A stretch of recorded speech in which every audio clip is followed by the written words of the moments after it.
ಓಂ ಶ್ರೀ ಗಣೇಶಾಯ ನಮಃ. ಓಂ ಶ್ರೀ ಸರಸ್ವತ್ಯೈ ನಮಃ. ಓಂ ಶ್ರೀ ಸದ್ಗುರುಭ್ಯೋ ನಮಃ. ಸಮಸ್ತಜನಕಲ್ಯಾಣೇ ನಿರತಂ ಕರುಣಾಮಯಂ ನಮಾಮಿ ಚಿನ್ಮಯಂ ದೇವಂ ಸದ್ಗುರುಂ ಬ್ರಹ್ಮವಿದ್ವರಂ.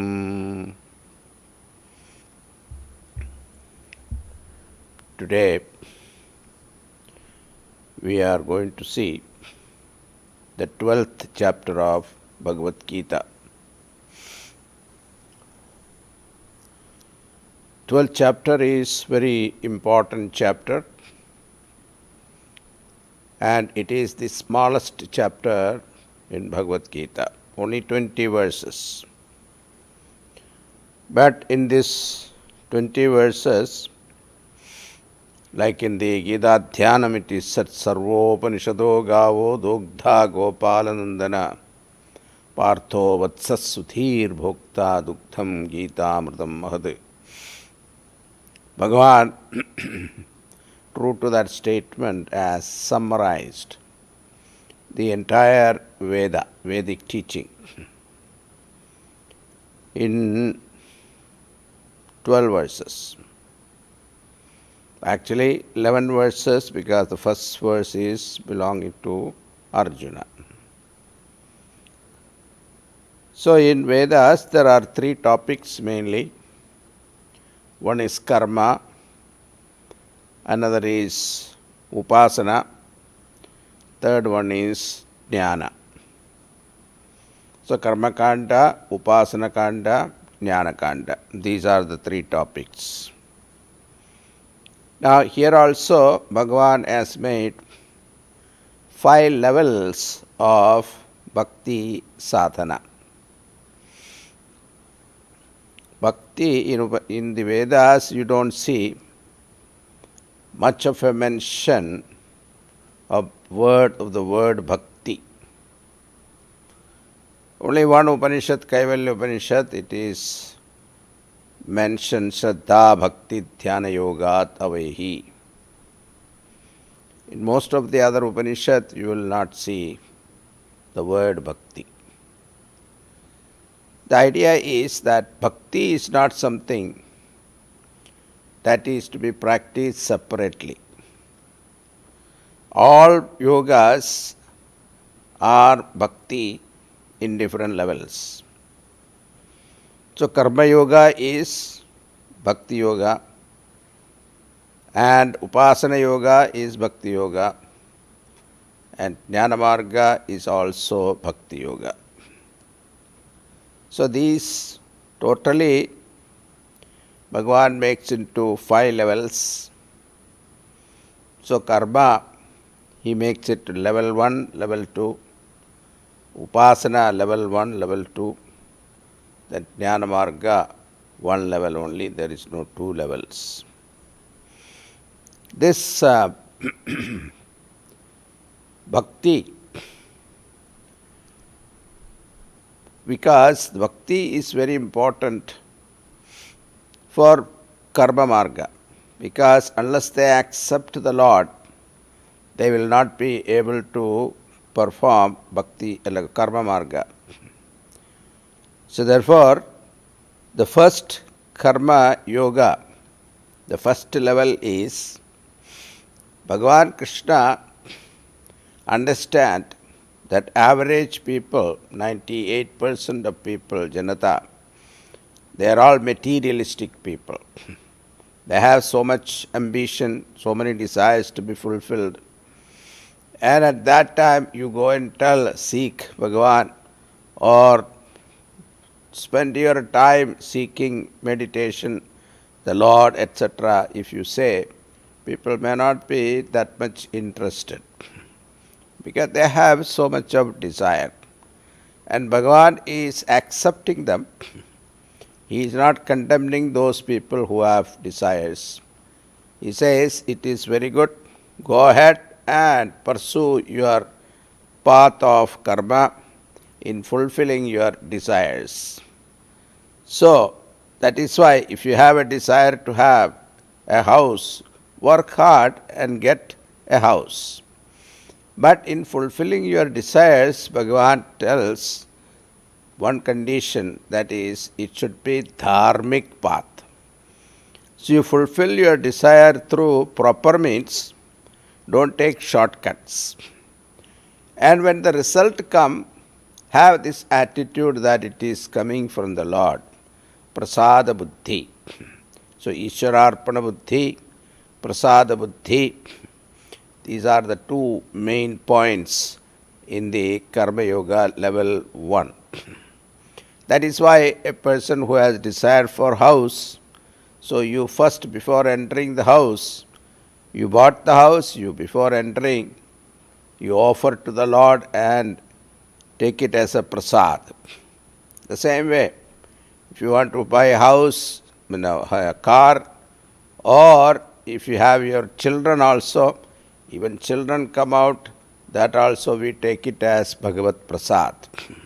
So that's why they have name Ram Prasad, Shiva Prasad, Krishna Prasad, etc. So these are the method in the first level of Karma Yoga. So take it as a prasad. In this manner, one live in this society, working dharmically, and when the result come, take it as prasad. His mind gains purity. And that pure mind start thinking that I have taken so much from the society, then I should give it back to the society also. When this thought comes, we can make sure that your mind has gained certain purity. And that pure mind is the one comes into the second level of Karma Yoga. And that is called the seva, the social work and serving the society, serving the humanity. Nowadays we have so many opportunities are there, that especially the pandemic time, so many people are jobless. They have so many opportunities to serve the community in different ways, supplying masks, supplying food items, supplying various gadgets, etc. to the frontline workers. So this type of seva is considered seva bhav. With seva bhav you serve the society. It is considered the Karma Yoga level 2. And when a person perform level 1 and level 2, because the problem with Karma Yoga level 1, level 2 is they are all extrovert. The extrovertedness is not good for spiritual inner growth. Therefore, the Vedas have given us the Upasana. Now, Upasana also 2 level. One is Eka Rupa Dhyanam, another is Aneka Rupa Dhyanam. Upasana means meditation upon a given particular form of the Lord. And in our Hindu pantheon, there are so many gods, you can select according to your choice. And once you select, you stay with it. So first you meditate upon one single form of Lord. This is called Eka Rupa Dhyanam. This is Upasana level 1. And once you have gained certain Chitta Naischalyam, steadiness of mind, then you advance yourself to the second level of Upasana, that is Aneka Rupa Dhyanam. This Aneka Rupa Dhyanam is very important because this is the one that gives you the expansion of mind. And unless the mind expands to embrace the entire universe, we will not be able to appreciate the nature of infinity. The infinite is the nature of Brahman, and that Brahman is to be grasped by none other than our own mind. Therefore, the mind has to be purified and expanded. And the best method is to meditate upon the Virat Rupa, the universal form of Bhagavan, which Arjuna saw in the 11th chapter. When the mind gains that purity and the required expansion, then he is advised to come to the Jnana Marga. And in this Jnana Marga, the level 5 is where Shravanam, Mananam, Nididhyasanam is told. So through the method of Shravanam, listening to the scriptures from a competent teacher for a long time, consistent learning from a competent traditional teacher for a long time is called Shravanam. Then reflecting upon what he has learned is Mananam, and Nididhyasanam is meditating upon those ideas or the teaching given by the master is called Nididhyasanam. Nididhyasanam is meditation is mainly aimed at removing the impurities of the mind, subconscious we have collected so many impurities, not only in this life, but many lives before. All those impurities are to be removed. They are all standing as an obstacle between you and the Lord. And those obstacles are to be removed. And the only method is the path of practice of meditation. Our Gurudev used to say, in the heat of meditation, the seeds of vasanas get roasted. So this is the purpose of meditation, roasting the seeds of vasanas, and then they will not have the power or the ability to sprout. So this is what is given, the 5 levels of bhakti sadhana is given in the first portion of this 20 verses, that is up to 12th verse. And the 13th verse onwards, you will see the bhakti phalam. The result of this sadhana is the bhakta lakshanam is given. There are about 32 values are given. How everybody think that I am a devotee of Bhagavan, but what Bhagavan think of you is what is given there. So with that, the 12th chapter complete. So this is the brief overview of the 12th chapter. Then now let us start with Arjuna. Our question. Arjuna uvacha evam satata yuktaye bhaktastvām paryupāsate te echāpyaksharam avyaktam teshām ke yoga vittamāha. Arjuna vacha. Arjuna said, evam satata yuktaye bhaktaha tvam paryupasate. Now Arjuna is comparing 2 types of devotees. One devotee is the worshipper of the Lord with form, means Saguna Bhakta. The one who worships Bhagavan with form is one type. Another one is the one who meditates upon Lord without form, Nirguna Bhakta. Between Saguna Bhakta and Nirguna Bhakta, among these two, who is the best?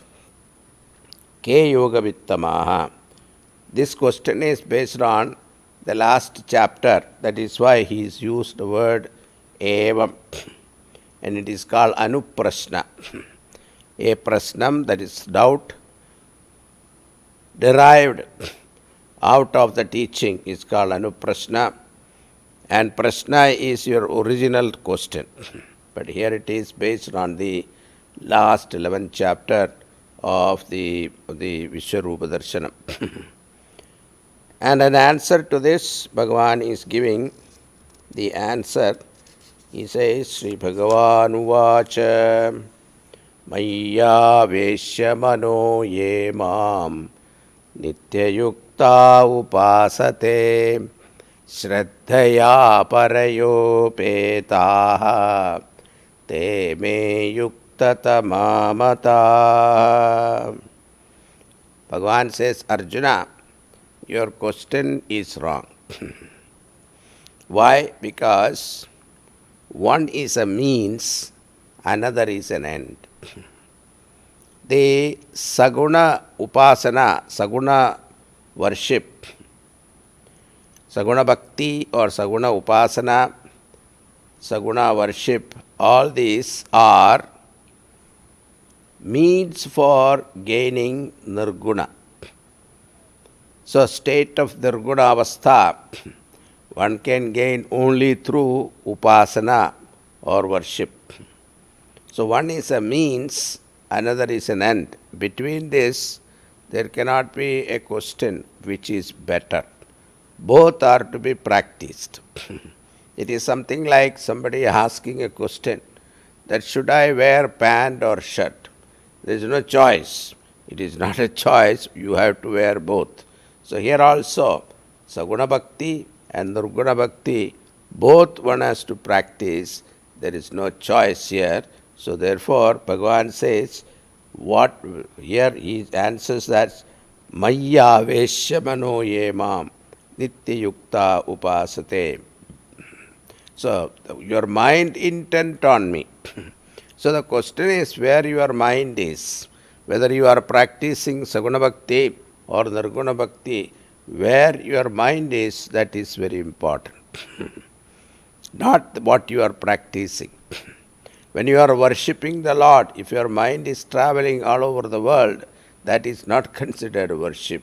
So also when you are seated in the meditation seat, you are meditating upon the nameless, formless, attributeless nature of the Lord, but your mind is traveling all over the world. What kind of meditation is that? So Bhagavan's point here is where your mind, the mind intent on me. So that complete absorption in myself, my form or the guna aspect of my nature, if your mind is absorbed, that is considered the best. It doesn't matter whether you are worshipping me with form or without form. So Ramakrishna Paramahamsa used to give an example, very beautiful example. Two friends, one friend used to go to a dancing place, another friend used to go to a satsang, katha, Ramayana katha. He used to go and listen in the temple. And after some time, both of them died the same day, and the soul reached the Yamaraj, and Yamaraj looked at the record and said that person who went to the temple having satsang, he will go to hell.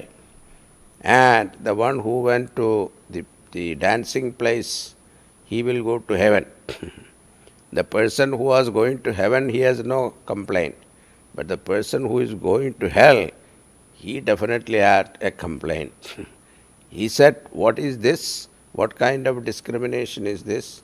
I was the one sitting in satsang listening to katha, and this is what I am rewarded. Why? So Yamaraj said, that is right.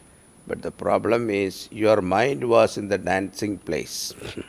When you are sitting and listening to the katha, you are thinking about your friend, how lucky he is enjoying himself, and I am suffering here listening to this Swami. I don't know how long he will continue. He start all right, but he doesn't know how to end it. Like this, your mind was cursing the whole satsang. Whereas that person sitting there, his mind was with you. He was thinking, how lucky is my friend. He is having satsang, sat vichar, and he is the most luckiest person. How wretched I am sitting here and listening to this dance, etc. So here, what exactly the point is, that it is not that what you do, but where your mind is, that is very important. So, Bhagavan here also, Shraddhaya parayopetaha te me yuktatamamataha. That Shraddha, that complete faith that Lord is within me, that Lord is real, it is not a myth. That kind of a Shraddha, complete firm conviction should be there, and with that Shraddha, one should meditate upon that Lord, or one should worship the Lord, whether with form or without form, it doesn't matter. And then in the next verse, third verse and the fourth verse, Bhagavan here gives the method of Nirguna Bhakti, method of meditating upon the formless nature of Lord. So 8 pointers are given. Yatvaksharam anirdeshyam avyaktam paryupasate sarvatra gamachintyam cha kudastham achalam dhruvam. So 8 pointers were given. Sanniyam mendriya gramam sarvatra samabuddhaya te prapnuvanti mameva sarvabhuta hite rataha. These 2 verses are for the meditators who meditate upon the formless nature of Lord. And then having said that, Bhagavan compares that the kleshodhikatarastesham avyakta sakta chetasam avyakta hi gadir dukkham dehavat phiravapyate. Kleshaha athikataraha, the toil is harder for those people who are meditating the formless nature of Lord. It is difficult for the mind to grasp the formless nature. Even space is formless, but even to meditate upon space, we think of color or a canopy, etc. We think of a form, only then we can meditate. So it is difficult. So, and whereas meditative, worshipping the Lord with form is much easier.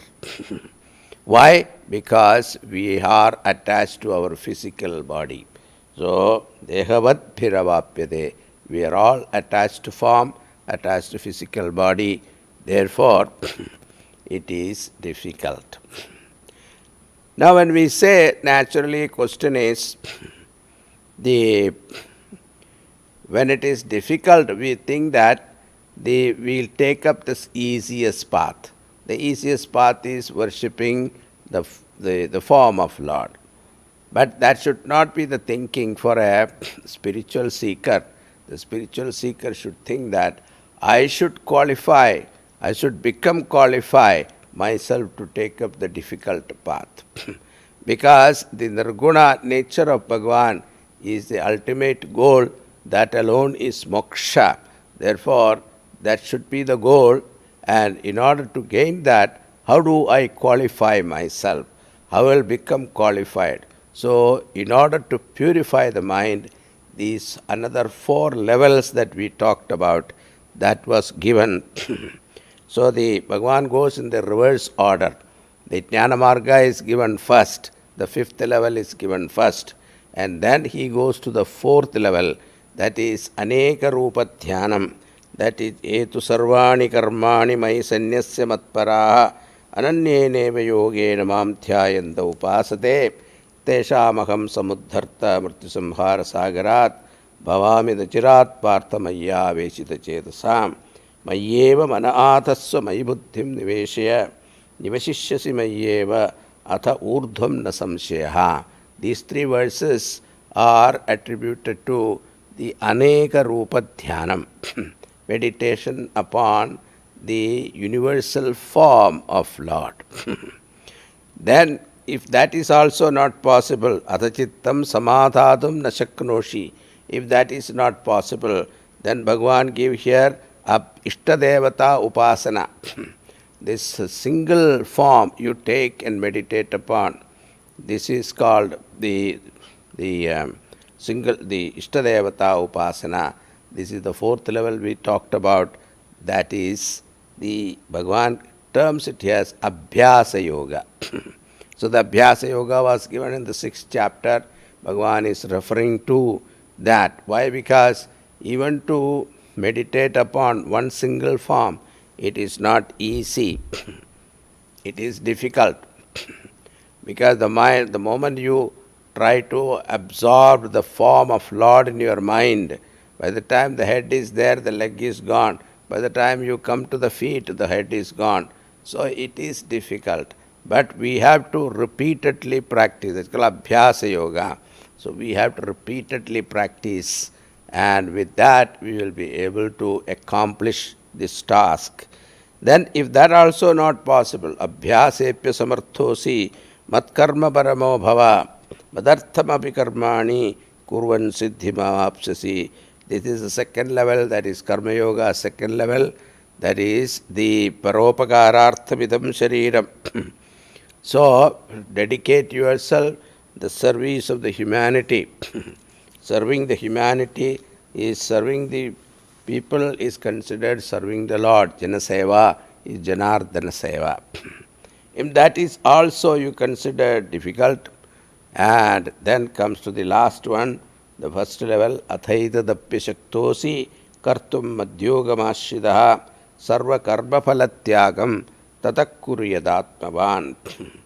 Now, if that is also not possible, the last chance Bhagavan gave, that you work for fulfilling your desires, and when the desires come, the result come, take it as a prasad coming from the Lord. That's a karma phala tyagam. He means it is not that phalam you have to give up. What is that? The attitude is what is referred here. The attitude should be that it is coming from the Lord. And with this, the bhakti sadhana, the path of devotion is completed. And then in the 12th verse, Bhagavan is comparing it. And because when you give the last choice, we think that it is the least important. But in order to boost the importance, see, Bhagavan is called Adishayokti, and Arthavada Sloka is also told, because to praise that last one, Bhagavan is giving this sloka, that is Shreyo hit jnanam abhyasat jnanat dhyanam vishishyate dhyanat karma phalatyagaha tyagas shantiranantaram. So, it is better. Abhyasa, jnanam is better than abhyasa, mere mechanical practice. Better than mere mechanical practice is jnanam, knowledge of what you are doing. And better than knowledge is dhyanam, meditation. And better than meditation is giving up the result of action. Giving up the karma phala tyagaha means attitude here, the attitude of that I am receiving it from the Lord. It is a prasada buddhi. So this Bhagavan praises it just to make the students or the devotees encouraged to start with something. Otherwise they will not start anything because of the difficulties. And having said that, now Bhagavan is giving from the 13th verse onwards till 20th verse, he is giving values, different values. That is the quality of a bhakta. So such a bhakta is dear to me, and he is dear to me, and I am dear to him. This is how he says. So, Adveshta sarvabhutanam maitra karuna evacha nirmamo nirhankaraha samadukha sukhatshami. So first one, there are 8 pointers are there in one verse, and second verse about 12, 8 plus 4 points are there. Sandushtas satatam yogi yatatma dridhanishchayaha mayyarpida manobuddhihi yo madbhaktas same priyaha. And lastly, Bhagavan gives tulyanindas tudinmauni sandushto yena kena chite aniketa stiramatihi bhaktiman me priyo naraha. So, Adveshta Sarvabhutanam. There is a story about Bhagavan Shankaracharya. Shankaracharya was sitting in his kutiya. A tribal king came and requested him, Bhagavan, you have achieved what is to be achieved with this body. Therefore, you don't need this body. So why don't you give your head? So I sacrifice your head, and I believe that I will go to, as a result, I will go to heaven physically. So Bhagavan Shankaracharya looked at him and said, if this body can help you go to heaven, though definitely you can take it. So, but my Sishyas, to see that my Sishyas are not around, and at that time you take it. So next day appointment was given, and this tribal king came and took him and tied him to a stupa, gave him a ceremonial bath, etc. And they were dancing around him with music and all that, chants, Vedic chants, etc. And the Padmapada, Shankaracharya's Shishya, he had some doubt what is happening to my Guru. So he immediately invoked his Ishtadevata, that is Narasimha Bhagavan, and understood that these people have taken him. And when he went and saw that he was tied to the pole and they were all dancing around, immediately with the blessings of Narasimha Bhagavan, he was able to fight with all of them and defeat them and retrieve the Guru, save the Guru. And he came back. So the point here is that Jivan Mukta Purusha, Mahabhakta, Shankaracharya, think about it. Even if somebody asks the head, he doesn't have any hesitation or any hatred towards that. So that type of a mind is a Bhakta's mind. Then finally, Tulya Nindastu De Mauni Sandushto Yena Kenachit Aniketa Stitamati Stiramati Bhaktiman Me Priyo Nara. So, one whose Ninda or Stuti, the one who is even equal to somebody's praise and ridicule. Sandushto Yena Kenachite, the one who is happy in any situation. That is the, whatever situation he is put, he managed to become happy or to maintain happy. That type of a mind is a Bhakta's mind. Aniketaha, the one who has no particular attachment to a particular house, abode. Stiramatihi, firm in his conviction. Bhaktiman me priyo naraha. Such a devotee is dear to me, and I am dear to him. And then conclusion is, there are two type of devotees. One, yedu dharmyamrutamidam yathoktam paryupasate shraddhadana matparama bhaktaha te ativa me priyaha. So, this particular teaching, one who understand and follow, that is one type.